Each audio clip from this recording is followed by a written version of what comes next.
सौतन की सुहागरात पार्ट 2। धूमधाम से शादी करने के बाद समर्थ और देविका घर आते हैं। घर पर सब उनका स्वागत करते हैं और सौम्या उनकी सुहाग रात का इंतजाम करती है। समर्थ और देविका दोनों अपने रूम में बैठे बातें कर रहे होते हैं। तब देविका कहती है, सुनिए, आप इतना दूर क्यों बैठे हैं? नहीं, कुछ नहीं, बस थोड़ा सा थक गया हूँ। अगर आप कहें तो मैं आपका सर दबा दूं? अब नहीं, रहने दो, आप भी तो थक गई होंगी। देविका आगे बढ़ते हुए कहती है, थक तो गई हूं पर आपकी सेवा करना पहला धर्म है मेरा। देविका झट से समर्थ के पैर पकड़कर दबाने लगती है। ऐसे ही कुछ देर निकल जाती है और समर्थ कहता है, अब रहने दो देविका, तुम भी आराम कर लो, तुम भी थकी थकी लग रही हो। देविका मना करते हुए उठ जाती है और अपने बालों को खोलकर समर्थ का सर दबाने लगती है और कहती है, मेरी थकावट तो आप ही दूर कर दोगे ना? इतना कहकर देविका अपने खुले बालों को समर्थ के ऊपर डालती है। समर्थ देविका के जाल में सम्मोहित होने ही वाला होता है कि अचानक से दरवाजे पर किसी की दस्तक होती है। समर्थ आवाज लगाते हुए कहता है, कौन? भाई, मैं हूँ सौम्या। क्या है सौम्या? क्या बात है देविका, कैसा लग रहा है मेरी भाभी बनकर? कुछ बात आगे बढ़ी या नहीं? बात आगे बढ़ती कैसे? तू जो आ गई कबाब में हड्डी। अच्छा जल्दी बता, किस लिए आई थी? सौम्या ठिठोली करते हुए कहती है, क्या बात है देविका, बहुत जल्दी हो रही है। वैसे मैं तो दूध का गिलास देने आई थी। आखिर मेरी सहेली की सुहाग रात में कोई कमी नहीं होनी चाहिए।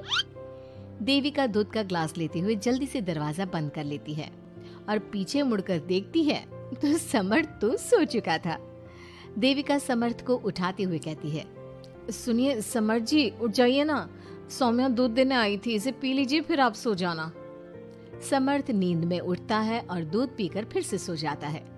देविका उसके बगल में बैठी कहती है, सुनिए समर्थ जी, आज हमारी पहली रात है और आप सो रहे हो।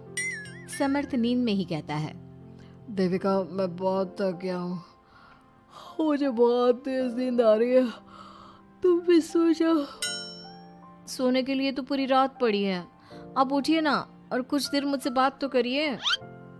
देविका जिद करते हुए समर्थ को आधी नींद से उठा देती है। समर्थ उठकर बैठ जाता है और कहता है, बोलिए देविका जी, आपका हुक्म सर आंखों पर। सुनिए, मैंने सुना है कि पति अपनी पत्नी को पहली रात कोई तोहफा देता है, आप मेरे लिए कुछ नहीं लाए क्या? वो मैं कैसे भूल सकता हूँ, लाया हूँ पर वो दूसरे रूम में रखा है। तो दिखाइए ना क्या लाए हैं। अरे अभी तो कहा कि तुम्हारा गिफ्ट दूसरे रूम में है, तो जाकर लेकर आइए ना। अगर अभी गया तो घर के सब लोग जाग जाएंगे और 10 तरह के सवाल जवाब करेंगे, मैं सुबह दिखाता हूँ ना।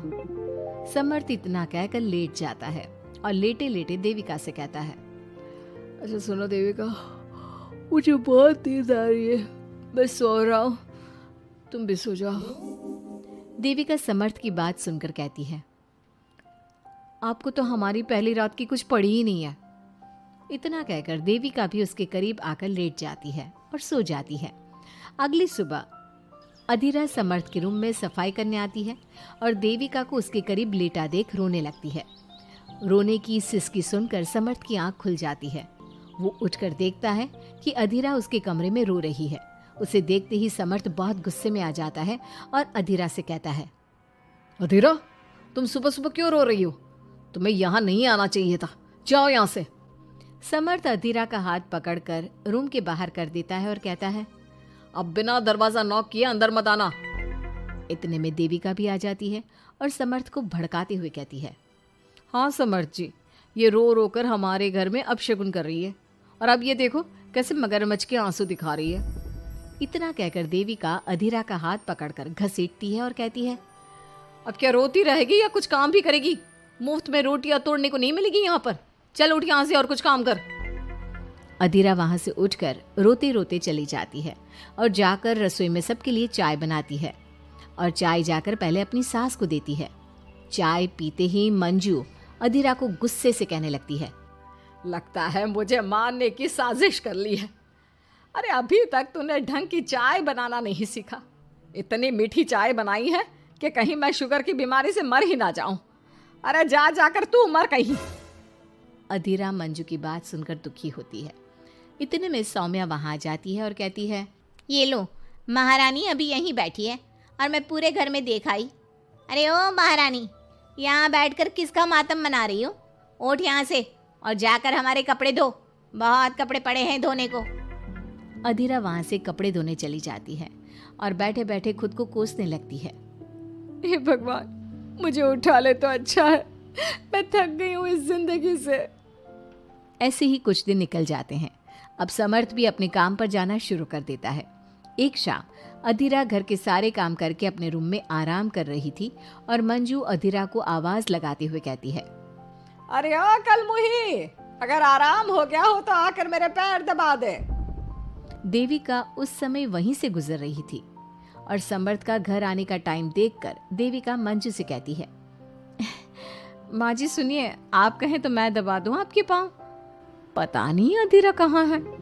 देविका मंजू के पांव दबाने बैठ जाती है और कुछ ही टाइम बाद समर्थ भी वहां आ जाता है और देविका को माँ के पांव दबाते देख बहुत खुश होता है। वो सीधे अपने कमरे में चला जाता है। समर्थ को देख मंजू देविका से कहती है, अच्छा सुन, जा जाकर खाना लगा दे, और समर्थ थक कर आया है ऑफिस से, जाकर उसे पानी को पूछ ले। देविका उठकर समर्थ के लिए खाना लगा देती है और रात में समर्थ और देविका सोने की तैयारी करते हैं। समर्थ कहता है, अच्छा देविका सुनो ना, मेरे पास आकर बैठो जरा। अरे पापा, मैं बहुत थक गई हूँ, मुझे नींद आ रही है। अरे आओ तो सही, आज तो मैं माँ के पाँव दबाते देखकर बहुत अच्छा लगा। अच्छा क्यों नहीं लगेगा भला? पूरा दिन घर के काम किए हैं और शाम को माँ की सेवा, पर मेरा तो कोई हाथ बांटने वाला भी नहीं है घर में। क्यों? अधीरा और घर के बाकी लोग कहाँ जाते हैं? अधीरा की तो बात ही मत करो, वो महारानी तो बस मटर गश्ती करती रहती है और घर का सारा काम ना मुझे ही करना पड़ता है। मेरी तो किसी को पड़ी ही नहीं है, मैं तो सिर्फ एक नौकरानी हूँ इस घर में। अरे नहीं, ऐसा मत बोलो। क्यों ना बोलूं? आपने मुझे वादा किया था ना कि आप मुझे रविवार को फिल्म दिखाने ले जाओगे और कपड़े भी दिलवाओगे, पर आपने तो एक भी वादा पूरा नहीं किया। अच्छा बाबा, कल रविवार है, कल ही चलते हैं और तुम्हारी सारी शिकायत दूर कर देते हैं। खुश? दोनों सो जाते हैं और अगली सुबह समर्थ और देविका बाहर घूमने चले जाते हैं। अब समर्थ पूरी तरह से देविका के वश में हो जाता है। देविका जो कहती समर्थ वही करता। क्या समर्थ को कभी अपनी बहन और दूसरी पत्नी की सच्चाई पता चल पाएगी? अब क्या होगा अधीरा का? इसके लिए हमारे अगले एपिसोड का इंतजार कीजिए।